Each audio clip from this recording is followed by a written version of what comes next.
এই দেখো বন্ধুরা, মেশিনটা কিন্তু চলে এসছে, দেখতে পাচ্ছ। খুবই কষ্ট করে কিন্তু আমি আর বাবা ঠেলে নিয়ে এসেছি। এই দেখো, দেখতে পাচ্ছ চাকা লাগানো আছে। আমাদের রাস্তা যেহেতু এবড়ো খেবড়ো, সেই জন্য কিন্তু খুবই কষ্ট হয়েছে নিয়ে আসার জন্যে। এই দেখো, মেশিনটা ঠিক করে এবার রাখা হচ্ছে।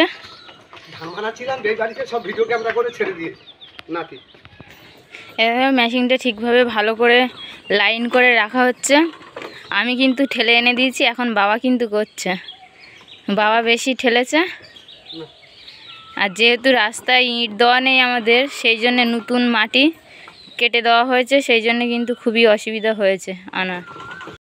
এই দেখো বন্ধুরা, আমরা কিন্তু সব ধান বের করে নিয়েছি, আর কাকুরা কিন্তু মেশিনে তেল দিয়ে দিয়েছে। এই দেখো, এবার মেশিনটা চালিয়ে দেবে।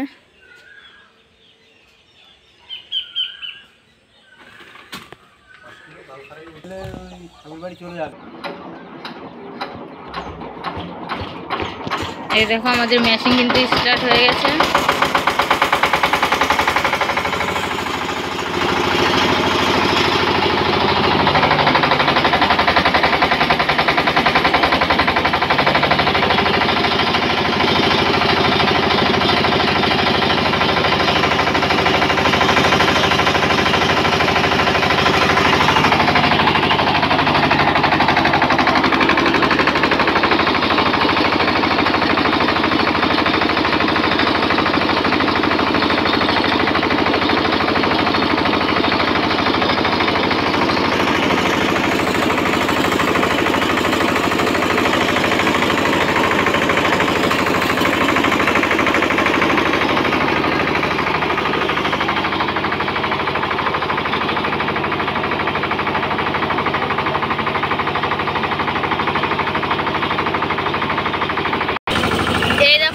চাল কিন্তু এখানে বের করে নেওয়া হয়েছে, দেখতে পাচ্ছ।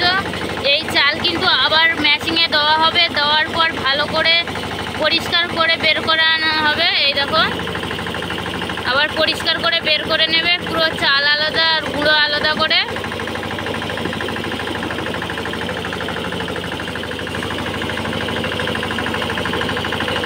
এই যে চাল আর গুঁড়ো একসাথে আছে, এটা পুরো আলাদা করে নেওয়া হবে। চাল আলাদা হয়ে যাবে আর গুঁড়ো বেরিয়ে যাবে